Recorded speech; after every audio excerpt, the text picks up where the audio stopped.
मेरा नाम लाली है, उम्र 24 साल, और मैं एक छोटे से गांव में रहती हूँ। मेरा पति एक आर्मी जवान है जो देश की सेवा में तैनात रहता है। वह अक्सर महीनों तक घर से दूर रहता है और मैं अपने ससुराल में अकेली रहती हूँ। मेरे जेठ जी, जिनका नाम रवि है, 36 साल के हैं। वह एक सौम्य और देखभाल करने वाले इंसान हैं। हम दोनों ही इस बड़े से घर में अकेले रहते हैं और यही कहानी हमारी नज़दीकियों की शुरुआत है। एक ठंडी सर्दियों की शाम थी। बाहर हल्की हल्की बारिश हो रही थी और घर में सन्नाटा पसरा था। मैं रसोई में चाय बना रही थी जब जेठ जी लकड़ी के गट्ठर लिए घर लौटे। उनकी कमीज बारिश में भीग चुकी थी और ठंड से उनके हाथ कांप रहे थे। मैंने जल्दी से तौलिया लिया और उनके पास गई। जेठ जी, आप तो पूरी तरह भीग गए, जल्दी से ये तौलिया लीजिए, मैंने चिंता भरे लहजे में कहा। वह मुस्कुराए और बोले, अरे लाली, इतनी चिंता मत करो, मैं ठीक हूँ, बस थोड़ा गीला हुआ हूँ। मैंने उनकी बात अनसुनी की और चाय का कप उनके सामने रख दिया। आप पहले चाय पीजिए, फिर कपड़े बदल लीजिएगा, ठंड लग जाएगी। उन्होंने चाय का कप उठाया और मेरी ओर देखकर मुस्कुराए। उनकी आंखों में एक अजीब सी चमक थी जो मैंने पहले कभी नहीं देखी थी। उस पल में मेरे दिल में कुछ हलचल सी हुई, लेकिन मैंने उसे अनदेखा कर दिया। दिन बीतते गए और धीरे धीरे हमारी बातचीत बढ़ने लगी। जेठ जी बहुत समझदार थे। वह मेरी छोटी छोटी बातों को ध्यान से सुनते और मुझे हंसाने की कोशिश करते। एक दिन जब मैं बगीचे में फूलों को पानी दे रही थी, वह मेरे पास आए और बोले, लाली, तुम्हें फूल बहुत पसंद हैं ना? हाँ जेठ जी, ये फूल मुझे सुकून देते हैं, मैंने जवाब दिया। तो फिर आज मैं तुम्हें एक ख़ास फूल लाकर दूंगा, उन्होंने रहस्यमयी अंदाज में कहा और चले गए। शाम को जब वह लौटे, उनके हाथ में एक छोटा सा गुलदस्ता था जिसमें गुलाब और चमेली के फूल थे। ये तुम्हारे लिए लाली, उन्होंने कहा और मेरी ओर बढ़ा दिया। मैंने गुलदस्ता लिया और मेरे गाल शर्म से लाल हो गए।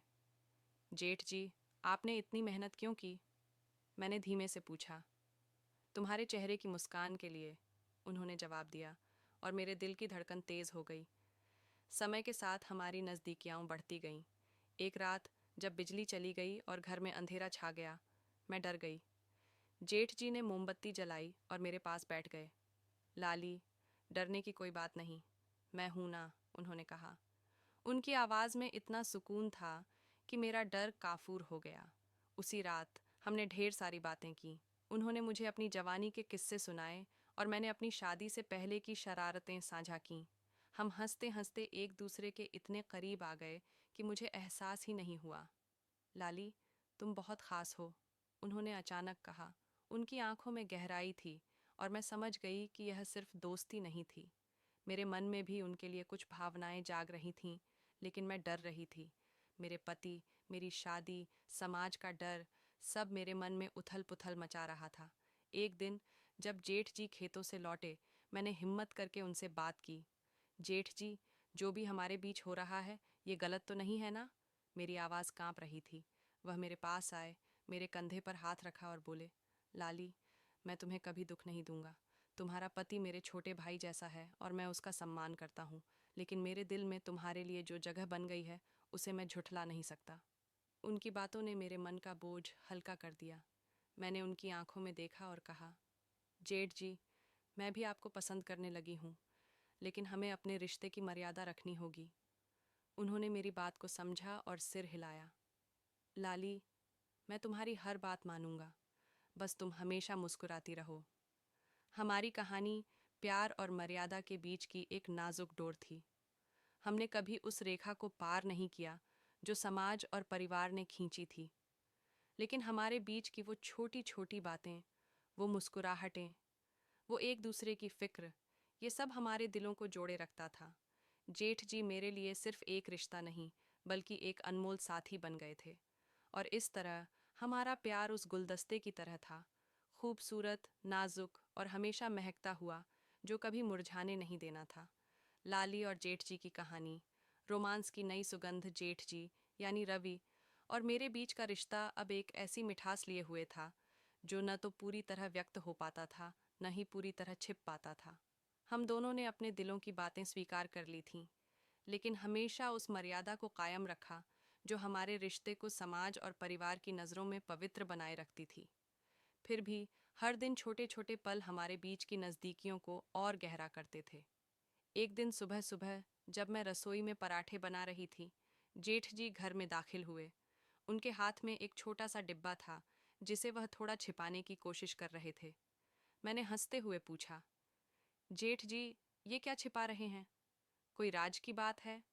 वह थोड़ा शर्माए, फिर मुस्कुराते हुए बोले, लाली, तुम्हारी आंखें तो बाज जैसी हैं। कुछ नहीं, बस तुम्हारे लिए एक छोटा सा तोहफा है। उन्होंने डिब्बा मेरी ओर बढ़ाया। मैंने उत्सुकता से डिब्बा खोला। उसमें एक जोड़ी चांदी की पायल थी, नाजुक और खनकती हुई। जेठ जी, ये तो बहुत खूबसूरत है, मैंने आश्चर्य और खुशी से कहा। तुम्हारे कदमों की तरह, उन्होंने धीरे से कहा, और उनकी आंखों में वही चमक थी जो मेरे दिल को हर बार बेकरार कर देती थी। लाली, मैंने सोचा, जब तुम चलती हो तो तुम्हारी खनक इस घर को और रौनक देगी। मैं शर्मा गई और धीरे से बोली, आप हर बार मुझे इतना खास क्यों महसूस कराते हैं जेठ जी? वह पास आए, मेरी आंखों में देखा और बोले, क्योंकि तुम मेरे लिए वो फूल हो जो बिना खिले भी महकता है। उस पल में रसोई में सन्नाटा छा गया।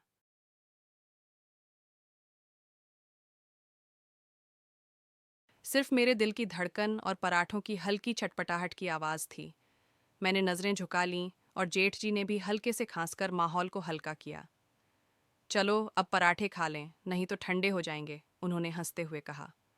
उस दिन के बाद मैं जब भी पायल पहनती, उनकी खनक मुझे जेठ जी की बातों की याद दिलाती। हमारा रिश्ता अब और गहरा हो गया था। हर शाम जब वह खेतों से लौटते, मैं उनके लिए चाय बनाकर रखती। हम आंगन में बैठकर बातें करते, और कभी कभी वह मुझे पुराने गाने सुनाते। उनकी आवाज़ में एक जादू था जो मुझे दुनिया की सारी परेशानियों से दूर ले जाता। एक बार गांव में मेला लगा।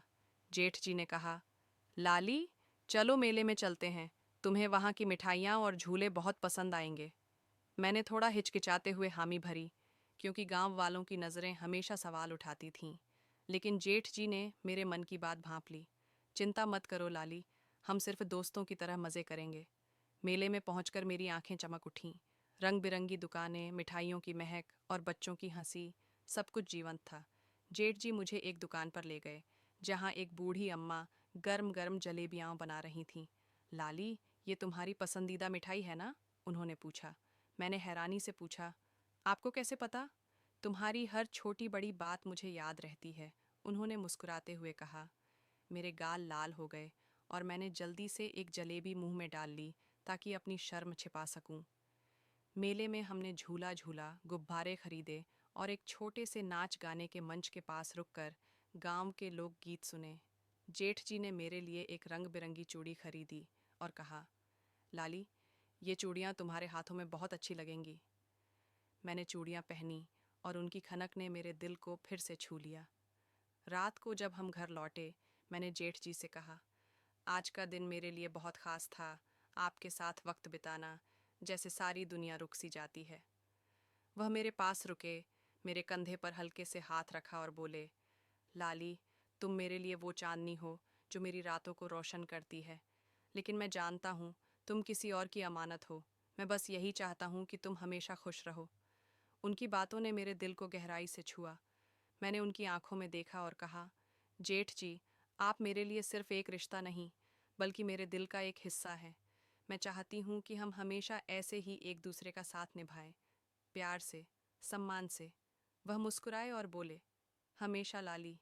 हमारी कहानी एक ऐसी किताब थी जिसके हर पन्ने पर प्यार की स्याही से छोटे छोटे लम्हे लिखे जा रहे थे। हमने कभी उस रेखा को पार नहीं किया जो हमारे रिश्ते को बांधती थी। मेरे पति के प्रति मेरी जिम्मेदारी और जेठ जी के प्रति मेरा सम्मान हमेशा बरकरार रहा। लेकिन हमारे बीच का वो अनकहा प्यार, वो चाय की चुस्कियाँ, वो पायल की खनक, वो मेले की जलेबियाँ, हमेशा मेरे दिल में एक ख़ास जगह बनाए रखा। हमारा रिश्ता एक ऐसी नदी था जो चुपके से बहती थी, शांत, गहरी और हमेशा पवित्र। जैसे जैसे दिन बीतते गए, मेरे और जेठ जी यानी रवि के बीच का रिश्ता और गहरा होता गया। हम दोनों ने अपने दिल की बातें खुलकर साझा की थीं, लेकिन हमेशा एक अदृश्य रेखा का ध्यान रखा। ये रिश्ता प्यार और सम्मान का एक अनोखा मेल था, जो न तो पूरी तरह व्यक्त हो सकता था, न ही पूरी तरह दबाया जा सकता था। एक सुबह मैं आंगन में कपड़े सुखा रही थी जब जेठ जी खेतों से जल्दी लौट आए। उनके चेहरे पर एक अलग सी चमक थी। लाली, आज कुछ खास करने का मन है, उन्होंने कहा, और उनकी आंखों में शरारत भरी मुस्कान थी। क्या खास जेठ जी? मैंने हंसते हुए पूछा। चलो, आज तुम्हें गांव के बाहर झरने के पास ले चलता हूँ। वहां का नज़ारा तुम्हें बहुत पसंद आएगा। उनकी आवाज़ में उत्साह था। मैं थोड़ा हिचकिचाई। जेठ जी, हम अकेले जाएंगे तो लोग क्या कहेंगे? वह ठहरे, फिर धीरे से बोले, लाली, तुम मेरे साथ सुरक्षित हो, और मैं वादा करता हूँ हम सिर्फ प्रकृति का आनंद लेंगे। कोई गलत बात नहीं होगी। उनकी बातों में इतनी सच्चाई थी कि मैं मना न कर सकी। मैंने एक साधारण सा सलवार कमीज पहना और हम दोनों जेठ जी की पुरानी साइकिल पर निकल पड़े। रास्ते में हवा के झोंके मेरे चेहरे को छू रहे थे और जेठ जी पीछे पीछे साइकिल चला रहे थे। बीच बीच में वह गुनगुनाते और मैं उनकी आवाज़ में खो सी जाती। झरने के पास पहुंचते ही मेरी आंखें चमक उठीं। पानी की कलकल, चारों ओर हरियाली और हवा में ठंडक, सब कुछ जादुई था। जेठ जी ने एक चट्टान पर चादर बिछाई और मुझे बैठने को कहा। लाली, ये जगह मेरे लिए बहुत खास है। जब भी मन उदास होता है मैं यहाँ आता हूँ, उन्होंने कहा। आप उदास क्यों होते हैं जेठ जी? आप तो हमेशा हंसते रहते हैं, मैंने उत्सुकता से पूछा। वह थोड़ा रुके, फिर बोले, लाली, जिंदगी में कुछ ख्वाहिशें अधूरी रह जाती हैं। मैंने कभी शादी नहीं की क्योंकि परिवार की जिम्मेदारियों ने मुझे बांध लिया। लेकिन तुम्हारे साथ ये पल बिताने से लगता है कि जिंदगी ने मुझे कुछ वापस दिया है। उनकी बातें सुनकर मेरे मन में एक तूफान सा उठा। मैंने उनकी ओर देखा और कहा, जेठ जी, आपने मेरे लिए इतना किया। मेरे पति के न होने पर आपने मुझे कभी अकेला महसूस नहीं होने दिया। लेकिन क्या हमारा ये रिश्ता सही है? वह मेरे पास आए, मेरी आंखों में देखा और बोले, लाली, प्यार गलत नहीं होता। गलत होता है उसे गलत रास्ते पर ले जाना। मैं तुम्हें वादा करता हूँ, मैं तुम्हारे और तुम्हारे पति के बीच कभी नहीं आऊँगा। तुम मेरे लिए एक अनमोल दोस्त हो और मैं बस तुम्हें खुश देखना चाहता हूँ। उनकी बातों ने मेरे दिल को छू लिया। मैंने धीरे से कहा, जेठ जी, आप मेरे लिए भी बहुत खास हैं। उस दिन के बाद हमारा रिश्ता और मजबूत हो गया। फिर मिलेंगे एक नई कहानी के साथ। एक ऐसी रोमांटिक जो आपको सुनकर बहुत मज़ा आएगा। एक दिन का बात है। मैं थी पत्नी बीमार थी। उस दिन सुबह सुबह मैं अपनी सास को लाने के लिए अपने ससुराल गया था। मेरी पत्नी शालिनी ने बार बार फ़ोन करके याद दिलाया था, अरे, माँ को समय पर ले आना, और हाँ, बाइक धीरे चलाना। मैंने हंसते हुए कहा, अरे, तुम्हारा हीरो हूँ, सब संभाल लूँगा। ससुराल पहुँचते ही सासू माँ तैयार थीं। वो थोड़ी सख्त मिजाज की हैं, लेकिन दिल से बहुत प्यारी। मैंने बाइक स्टार्ट की और सासू माँ पीछे बैठ गईं। अरे बेटा, धीरे चलाना, मुझे तेज़ रफ्तार पसंद नहीं, उन्होंने तपाक से कहा। मैंने मुस्कुराते हुए हामी भरी और बाइक धीरे धीरे चलाने लगा। रास्ते में एक खूबसूरत सा मोड़ आया जहाँ चारों तरफ हरियाली थी। हल्की हल्की हवा चल रही थी और दूर कहीं से बांसुरी की मधुर धुन सुनाई दे रही थी। अचानक सासू माँ बोली, रुक बेटा, ज़रा रुक। मैंने बाइक रोकी और पूछा, क्या हुआ माँ? वो मुस्कुराई और बोली, ये जगह मुझे तुम्हारे ससुर जी की याद दिला रही है। यहीं पास में एक झील है जहाँ हम शादी के बाद अक्सर आया करते थे। उनकी आंखों में एक चमक थी, जैसे पुरानी यादें ताज़ा हो उठी हों। मैंने कहा, चलिए माँ, फिर आज उस झील को देखने चलते हैं। हम बाइक लेकर उस छोटी सी झील की ओर बढ़े। वहाँ का नज़ारा सचमुच जादुई था। शांत पानी, चारों तरफ पेड़ और पक्षियों की चहचहाहट। सासू माँ ने एक पत्थर पर बैठकर पुरानी बातें शुरू कीं। तुम्हारे ससुर जी बड्ढे रोमांटिक थे, उन्होंने हंसते हुए कहा। एक बार यहीं मुझे गुलाब का फूल लाए थे और कहा था, तुम मेरे लिए इस झील से भी ज्यादा खूबसूरत हो। मैं उनकी बातें सुनकर मुस्कुरा रहा था। तभी मेरी नज़र एक गुलाब के फूल पर पड़ी, जो पास के झाड़ी में उगा था। मैंने फूल तोड़ा और सासू माँ को देते हुए कहा, माँ, ये आपके लिए, ससुर जी की तरह। वो हंस पड़ी और बोली, अरे, तू तो मेरे पति से भी 2 कदम आगे निकला। उसी पल मेरा फ़ोन बजा। शालिनी थी। कहाँ रह गए तुम दोनों? उसने पूछा। मैंने हंसते हुए कहा, बस सासू माँ को उनके पुराने रोमांस की याद दिला रहा हूँ। सासू माँ ने फ़ोन छीनकर कहा, शालिनी, तेरा पति तो कमाल का है, मेरे लिए गुलाब तक ले आया। घर पहुंचते पहुंचते सासू माँ और मेरी बॉन्डिंग कुछ और गहरी हो गई थी। शालिनी ने दरवाजे पर हमें देखा और मजाक में कहा, लगता है माँ को तुमने मुझसे ज्यादा इम्प्रेस कर दिया। मैंने पलट कर कहा, अरे रोमांस तो मैंने तुमसे ही सीखा है मेरी जान। और उस दिन के बाद वो झील हमारी फैमिली की फेवरेट पिकनिक स्पॉट बन गई, जहाँ हम अक्सर पुरानी यादों को ताज़ा करने और नई यादें बनाने जाते हैं। ठीक है, चलिए कहानी को और रोमांटिक और थोड़ा भावनात्मक मोड़ देते हुए आगे बढ़ाते हैं। झील का वादा और एक नई शुरुआत। उस झील की हर सैर हमारे लिए एक नया अध्याय बन रही थी। शालिनी और मैंने तय किया कि हर साल हम उस जगह पर जरूर आएंगे, चाहे जिंदगी कितनी भी व्यस्त क्यों न हो। लेकिन इस बार कुछ ऐसा हुआ जो हमारी कहानी को और गहरा कर गया। कुछ महीने बाद एक सुबह शालिनी ने मुझे गंभीर चेहरा बनाकर बुलाया। सुनो, मुझे तुमसे कुछ जरूरी बात करनी है, उसने कहा। मेरे दिल की धड़कन थोड़ी तेज हो गई। उसका चेहरा देखकर लगा कि बात कुछ गंभीर है। मैंने पूछा, क्या हुआ जान, सब ठीक तो है? वो मुस्कुराई और बोली, हाँ सब ठीक है, बल्कि बहुत ख़ास है। हम मम्मी पापा बनने वाले हैं। मेरी खुशी का ठिकाना न रहा। मैंने उसे तुरंत गले लगाया और कहा, सच में? ये तो सबसे खूबसूरत खबर है। सासू माँ पास ही थीं और ये सुनकर उनकी आंखें भी खुशी से चमक उठीं। उन्होंने कहा, बेटा, अब तुम्हारी जिम्मेदारी और बढ़ गई। मेरी बेटी और मेरे होने वाले नन्हे मेहमान का ख्याल रखना। उस दिन से मेरे मन में एक नया उत्साह था। मैं शालिनी का और ज़्यादा ख्याल रखने लगा, लेकिन साथ ही मैं चाहता था कि इस खास पल को हम उस झील के साथ भी जोड़ें जो हमारी लव स्टोरी का गवाह थी। मैंने एक छोटा सा प्लान बनाया। एक शाम मैंने शालिनी से कहा, चलो आज फिर से हमारी झील चलते हैं। शालिनी ने हंसते हुए कहा, अरे तुम तो अब हर खुशी का बहाना झील से जोड़ देते हो। मैंने पलट कर कहा, क्योंकि वो हमारी कहानी की शुरुआत है और अब हमारी नई कहानी का भी हिस्सा बनेगी। इस बार मैंने पहले से थोड़ी तैयारी कर ली थी। मैंने झील के किनारे एक छोटा सा सेटअप किया, कुछ फेरी लाइट्स, एक कंबल और एक टोकरी में शालिनी की पसंदीदा चीज़ें। मैंने सासू माँ को भी साथ आने के लिए कहा, क्योंकि वो इस कहानी का एक ख़ास हिस्सा थीं। जब हम झील पहुँचे तो शालिनी हैरान रह गई। लाइट्स की रोशनी में झील और भी खूबसूरत लग रही थी। सासू माँ ने हंसते हुए कहा, बेटा, तुम तो हर बार कुछ नया कर देते हो। मैंने शालिनी का हाथ पकड़ा और उसे एक छोटा सा लकड़ी का बक्सा दिया। उसमें एक छोटा सा नोट था जो मैंने लिखा था, हमारा प्यार इस झील की तरह है, शांत, गहरा और हमेशा चमकता हुआ। अब हमारा नन्हा मेहमान इस कहानी को और खूबसूरत बनाएगा। तुम मेरी जिंदगी हो और अब हम एक नई जिंदगी को साथ में संवारेंगे। शालिनी की आंखें भर आईं। उसने मुझे गले लगाया और बोली, तुम हर बार मुझे रुला क्यों देते हो? मैंने हंसते हुए कहा, क्योंकि तुम्हारी आंखों में ये खुशी के आंसू मुझे सबसे कीमती लगते हैं। सासू माँ ने हमें देखकर कहा, तुम दोनों को देखकर मुझे अपने और तुम्हारे ससुर जी के दिन याद आते हैं। ये प्यार, ये परिवार, यही जिंदगी का असली खजाना है। फिर उन्होंने एक छोटी सी चांदी की मूर्ति निकाली, एक छोटा सा गणेश जी का आकृति, और कहा, ये मेरे ससुर जी ने मुझे दी थी जब मैं पहली बार माँ बनने वाली थी। अब ये तुम्हारे बच्चे के लिए।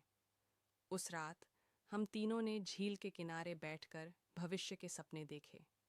शालिनी ने कहा, हम अपने बच्चे को यहाँ लाएंगे और उसे बताएंगे कि उसकी मम्मी पापा की लव स्टोरी इस झील से शुरू हुई थी। मैंने हंसते हुए कहा, और ये भी बताएंगे कि उसकी दादी ने हमें रोमांस का असली मतलब सिखाया।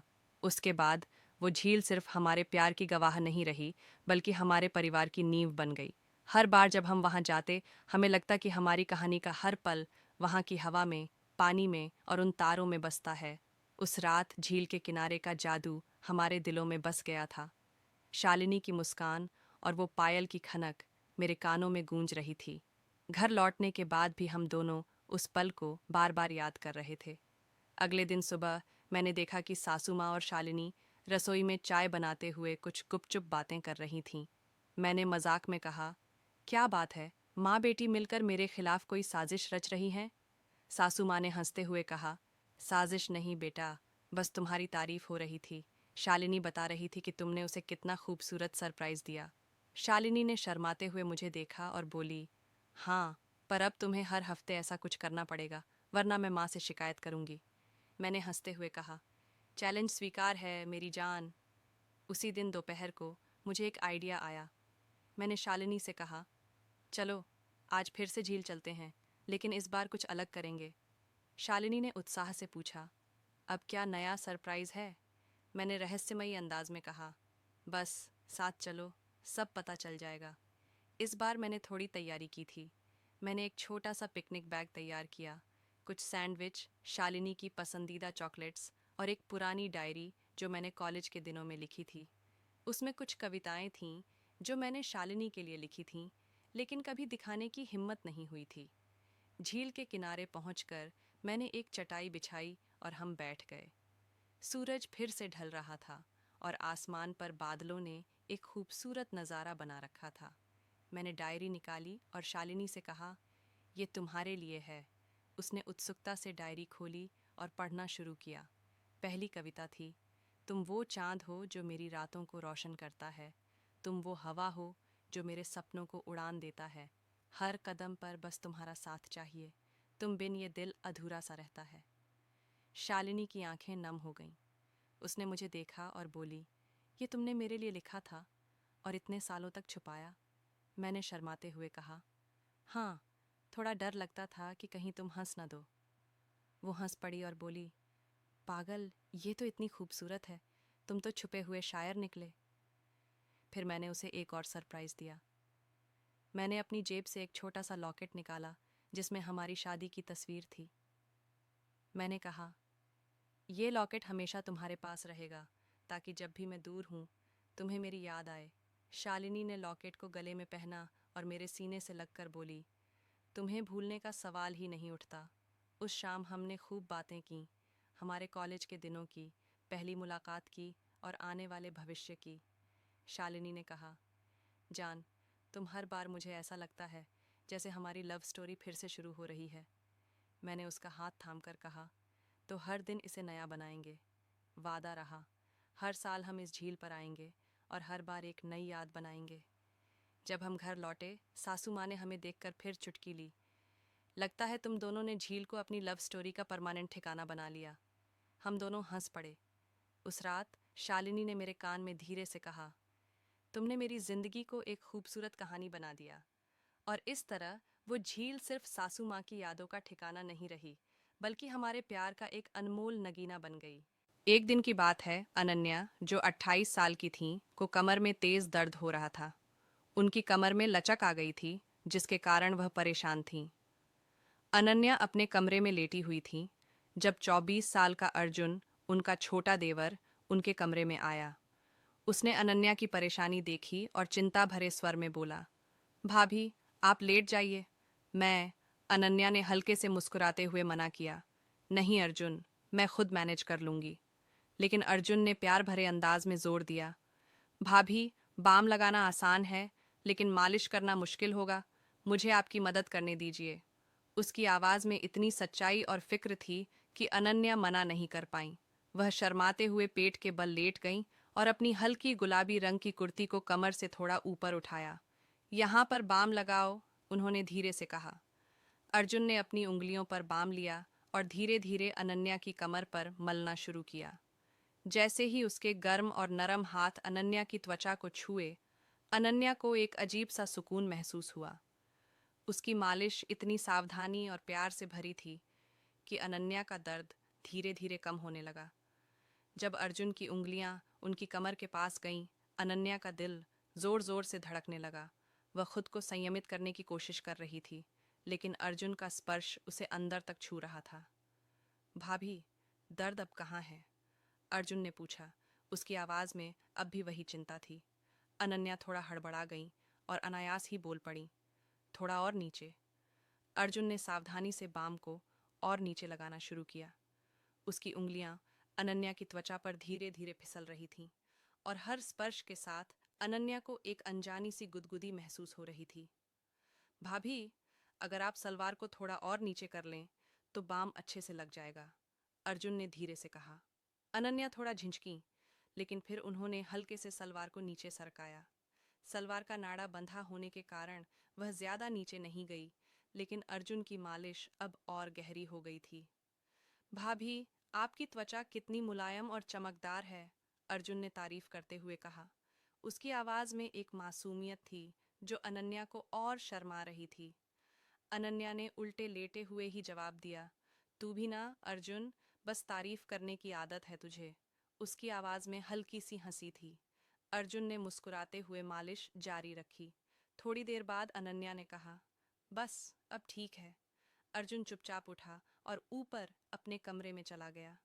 अनन्या लेटी रही और उसे एक अनजाना सा सुकून महसूस हो रहा था। सालों बाद किसी ने उसकी इतनी फिक्र की थी, जिसमें प्यार, देखभाल और स्नेह था। अर्जुन के बारे में सोचते सोचते वह कब नींद में खो गई, उसे पता ही नहीं चला। अगली सुबह अनन्या तरोताज़ा महसूस कर रही थीं। नहाने के बाद उन्होंने एक खूबसूरत काले रंग की साड़ी पहनी, जिस पर सफ़ेद कढ़ाई थी।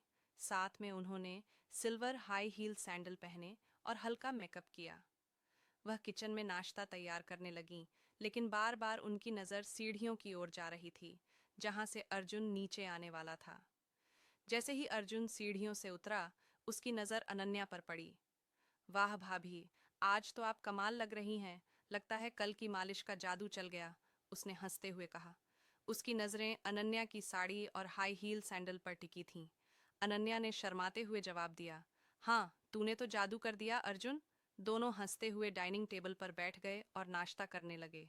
नाश्ते के दौरान अर्जुन ने पूछा, भाभी, आप साड़ी में इतनी खूबसूरत लगती हैं, फिर हमेशा क्यों नहीं पहनती?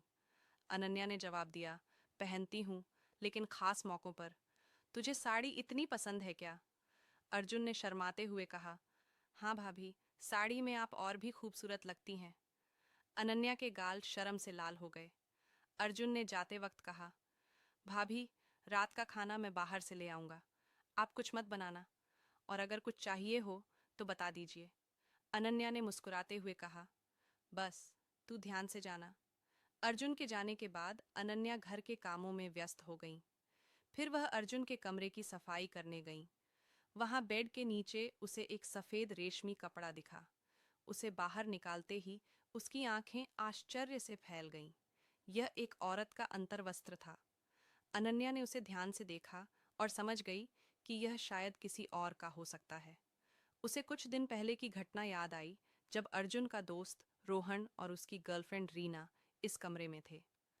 अनन्या ने कपड़े को एक तरफ रख दिया और सफाई पूरी की। तभी दरवाजे पर दस्तक हुई। पड़ोस की कोमल भाभी, जो 35 साल की थीं और एक ब्यूटी पार्लर चलाती थीं, वहां खड़ी थीं। अनन्या ने जल्दी से कमरा बंद किया और कोमल के साथ बैठकर गपशप करने लगी। कोमल के जाने के बाद अनन्या ने फिर से नहाने का फैसला किया। अर्जुन ने साड़ी का जिक्र किया था, इसलिए उन्होंने एक गहरी नीली रंग की साड़ी पहनी और सिल्वर हाई हील सैंडल। शाम 4 बजे अर्जुन घर लौटा। जैसे ही अनन्या ने दरवाज़ा खोला, अर्जुन उसे देखता रह गया। भाभी, आप तो आज साड़ी में किसी अप्सरा जैसी लग रही हैं, उसने तारीफ की। अनन्या ने हंसते हुए कहा, बस तू भी ना। अर्जुन रात का खाना लेकर आया था। उसने कहा, भाभी, मैं फ्रेश होने जा रहा हूँ, आप एक गिलास शरबत बना दीजिए। अनन्या ने शरबत बनाया और अपने बेडरूम में ले आई, जहाँ कूलर चल रहा था। अर्जुन एक टी शर्ट और शॉर्ट्स में नीचे आया और कुर्सी पर बैठ गया। अनन्या बेड पर टांगें लटकाकर बैठी थीं। दोनों इधर उधर की बातें करने लगे। अर्जुन ने पूछा, भाभी, कमर का दर्द अब कैसा है? अनन्या ने मुस्कुराते हुए कहा, अब तो बिल्कुल ठीक हूँ। तेरी मालिश का कमाल है। अर्जुन ने शरबत का गिलास रखते हुए कहा, चलो एक बार और मालिश कर देता हूँ, ताकि आप और बेहतर महसूस करें। अनन्या ने मना किया, लेकिन अर्जुन ने जोर दिया। आखिरकार अनन्या मान गई। अच्छा, पहले सैंडल उतार दूं? उन्होंने पूछा।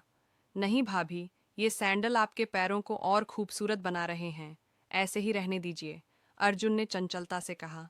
अनन्या हंस पड़ी और साड़ी में ही लेट गईं।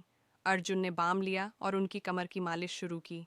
अनन्या ने मजाक में पूछा, अर्जुन, तुझे मेरी हाई हील सैंडल इतनी पसंद क्यों हैं?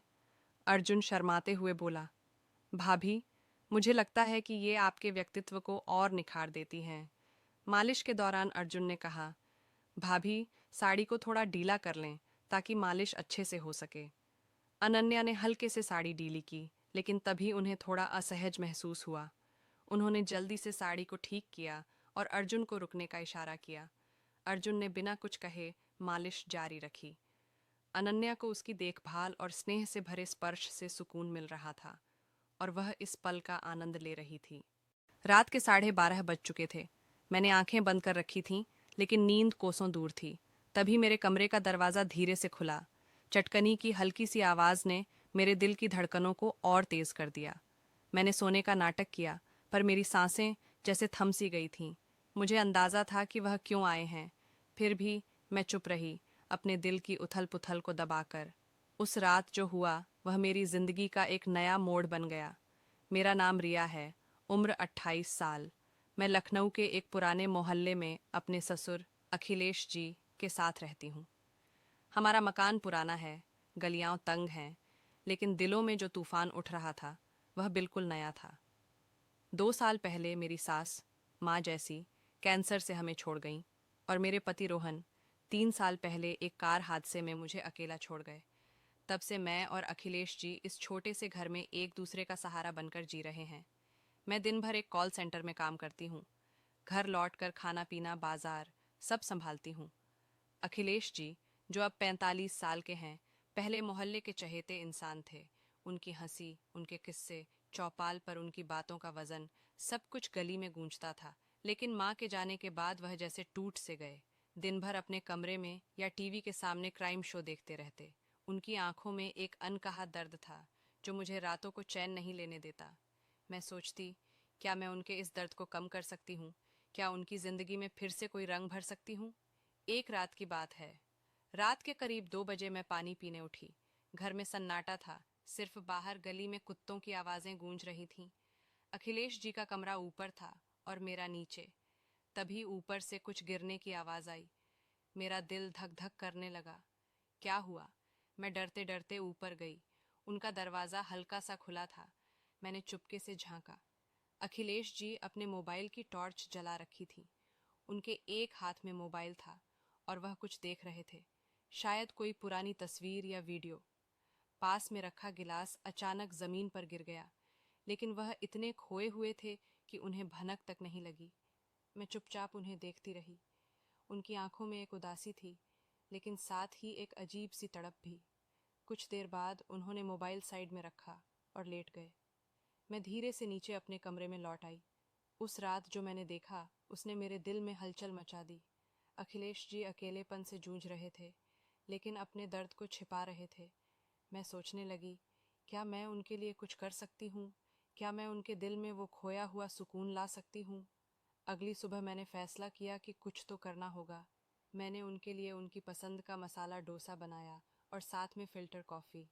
जब मैंने उनके सामने परोसा, वह चौंक गए। रिया, ये सब इतनी सुबह? मैंने हंसकर कहा। अखिलेश जी, आपकी वो पुरानी वाली मुस्कान लाने के लिए ये डोसा तो छोटी सी बात है। वह हल्का सा मुस्कुराए और मेरे दिल को जैसे ठंडक मिल गई। उस दिन के बाद मैंने उनके साथ वक्त बिताना शुरू किया। कभी उनके पुराने दोस्तों को घर बुलाया, कभी शाम को उनके साथ गली में टहलने निकली। एक दिन जब मैं रात को खाना बना रही थी, उन्होंने अचानक कहा, रिया, तू मेरे लिए बेटी जैसी है, लेकिन तेरा दिल क्या कहता है? तू भी तो अकेली है ना? उनकी बात मेरे दिल को छू गई। मैंने धीरे से कहा, अखिलेश जी, अकेलापन तो हम दोनों का है। शायद हम एक दूसरे के लिए वो कमी पूरी कर सकते हैं। एक शाम जब मैं कॉल सेंटर से लौटी, अखिलेश जी आंगन में कुर्सी डालकर बैठे थे। मैं उनके पास गई और बोली, अखिलेश जी, आपको याद है आप कहाँ करते थे कि जिंदगी एक गाना है जो हर धुन में बहता है? वह मुझे देखकर बोले, हाँ, पर अब तो मेरा गाना जैसे थम सा गया है। मैंने उनका हाथ पकड़ा और कहा, तो चलिए हम इस गाने में नई धुन जोड़ते हैं। हम एक दूसरे के लिए वो संगीत बन सकते हैं। उस रात जब घर की बत्तियां बुझ गईं, मैंने देखा कि अखिलेश जी मेरे कमरे के पास खड़े थे। उनकी आंखों में हिचक थी, लेकिन एक गहरी चाहत भी। मैंने पूछा, अखिलेश जी, सब ठीक? वह चुप रहे, फिर धीरे से बोले, रिया, तूने आज जो कहा वो मेरे दिल में उतर गया। मैं तुझ में अपनी बेटी देखता हूँ, लेकिन शायद कुछ और भी। मेरी सांसें तेज हो गईं। मैंने हल्के से कहा, अखिलेश जी, हम दोनों ने बहुत कुछ खोया है, लेकिन शायद हम एक दूसरे में वो खुशी ढूंढ सकते हैं जो हमें चाहिए। लोग क्या कहेंगे, ये सोचकर जिंदगी थमती नहीं। उन्होंने मेरा हाथ थामा। उनकी हथेली में एक गर्माहट थी जो मेरे दिल तक उतर गई। वह बोले, रिया, ये रास्ता आसान नहीं। मैंने मुस्कुराकर कहा, अखिलेश जी, जो आसान होता है उसमें मज़ा कहाँ। बस आप मेरे साथ रहें, फिर देखिए जिंदगी कैसे गुनगुनाने लगती है। उस रात हमने एक दूसरे के साथ वक्त बिताया। पुरानी बातें, माँ के किस्से, रोहन की शरारतें, और वो दिन जब घर में हंसी गूंजती थी। लेकिन उस रात कुछ बदल गया। अखिलेश जी की आंखों में वो खालीपन कम हो गया और मेरा दिल भी हल्का हो गया। अगले दिन जब मैं दफ्तर से लौटी, अखिलेश जी ने मेरे लिए मेरी पसंद की मसाला चाय और पकौड़े बनाए थे। रिया, आज तुझे कुछ चटपटा चाहिए, उन्होंने हंसकर कहा। मैंने जवाब दिया, अखिलेश जी, आपने तो मेरी जिंदगी में पहले ही तड़का डाल दिया। वो एक नई शुरुआत थी। न कोई नाम, न कोई रिश्ता, बस दो दिल जो एक दूसरे का सहारा बन गए। बाहर की दुनिया वही थी, लोग, उनकी बातें, उनका शोर। लेकिन हमारे घर में एक नई सुबह थी, जहाँ रिश्ते नहीं, बस एहसास थे। उस दिन के बाद हमारे घर में जैसे एक नया रंग बिखरने लगा। अखिलेश जी की आंखों में वो पुरानी चमक धीरे धीरे लौट रही थी, और मेरा दिल भी जैसे हर दिन हल्का हो रहा था। मैं कॉल सेंटर से लौटती और अखिलेश जी आंगन में मेरे लिए मसाला चाय या कोई छोटा मोटा नाश्ता तैयार रखते। उनकी वो छोटी छोटी कोशिशें मेरे लिए किसी बड़े तोहफे से कम नहीं थीं। एक शाम की बात है। बारिश हो रही थी और लखनऊ की तंग गलियों में पानी की छप छप की आवाज़ गूंज रही थी। मैं दफ्तर से भीगते हुए लौटी। अखिलेश जी दरवाजे पर खड़े थे। उनके हाथ में एक तौलिया और मेरी पसंद की अदरक वाली चाय थी। रिया, तू भी ना छाता ले जाना भूल जाती है, उन्होंने हल्की हंसी के साथ कहा। मैंने तौलिया लिया और मुस्कुराकर बोली, अखिलेश जी, जब आप मेरी इतनी फिक्र करते हैं तो छाते की क्या ज़रूरत। उनकी आंखों में एक पल के लिए वो गर्माहट चमकी जो मेरे दिल को छू गई। उस रात हम दोनों आंगन में बैठे। बारिश की बूंदें छत पर टप टप गिर रही थीं और हवा में मिट्टी की सौंधी खुशबू थी। मैंने उनकी तरफ देखा और पूछा, अखिलेश जी, आपको याद है आप माँ को कैसे लव लेटर लिखा करते थे? वो किससे सुनाया कीजिए। वह हंसे और उनकी हंसी में वो पुराना जोश था। रिया, वो तो जवानी के दिन थे। तेरी सासू माँ को मैंने पहला लेटर एक गुलाब के साथ दिया था। वो गुस्सा हो गई थीं, लेकिन फिर चुपके से मुस्कुराई थीं। मैंने हंसकर कहा, तो अब आप मेरे लिए एक लेटर लिखेंगे? वह ठिठक गए, फिर धीरे से बोले, रिया, अब तो मेरे अल्फाज तुझ में ही बसते हैं। लेटर की क्या ज़रूरत। उनकी बात ने मेरे दिल में जैसे आग सी लगा दी। मैं चुप रही, लेकिन मेरी आंखें शायद सब कुछ कह रही थीं। उस रात जब मैं अपने कमरे में जाने लगी, अखिलेश जी ने मेरा हाथ पकड़ा। उनकी उंगलियों में वो गर्माहट थी जो मेरे पूरे वजूद को सुकून दे रही थी। रिया, उन्होंने धीरे से कहा, तूने मेरी जिंदगी में फिर से बारिश ला दी। लेकिन ये रास्ता, क्या हम सही जा रहे हैं? मैंने उनकी आंखों में देखा और कहा, अखिलेश जी, दिल का रास्ता कभी गलत नहीं होता। लोग क्या कहेंगे, ये सोचकर हम अपने दिल की बात दबा लें तो क्या जीना बाकी रह जाएगा। उस रात हमने कोई जल्दबाजी नहीं की। हम बस एक दूसरे के करीब बैठे, पुरानी यादों को ताज़ा किया। अखिलेश जी ने बताया कि कैसे वह और माँ हर बारिश में छत पर चाय पीते थे। मैंने कहा, तो चलिए कल हम भी छत पर चाय पियेंगे। वह मुस्कुराए और बोले, रिया, तू सच में मेरी जिंदगी में एक नई धुन ले आई है। अगले दिन मैंने दफ्तर से जल्दी छुट्टी ली। घर लौटते वक्त मैंने बाजार से अखिलेश जी की पसंद की मिठाई, रसगुल्ले खरीदे। घर पहुंचकर मैंने देखा कि अखिलेश जी ने छत को सजा रखा था। पुरानी कुर्सियों पर रंग बिरंगे तकिए और एक छोटा सा रेडियो जिसमें पुराने गाने बज रहे थे। ये क्या अखिलेश जी, मैंने हंसकर पूछा।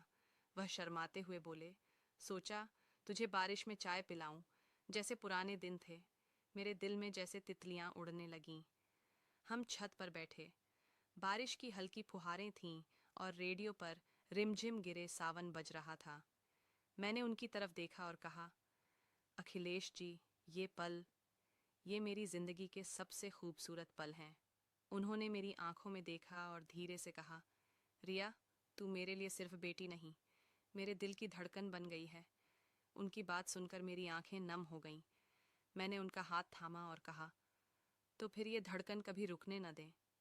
उस रात जब हम छत से नीचे आए, अखिलेश जी ने मेरे माथे पर एक हल्का सा चुंबन दिया। वो पल इतना कोमल, इतना पवित्र था कि मेरे दिल में जैसे सारी दुनिया की खुशी समा गई। हमने कोई सीमा नहीं लांघी, बस एक दूसरे के दिलों को थाम लिया। अगले कुछ हफ्तों में हमारा रिश्ता और गहरा हो गया।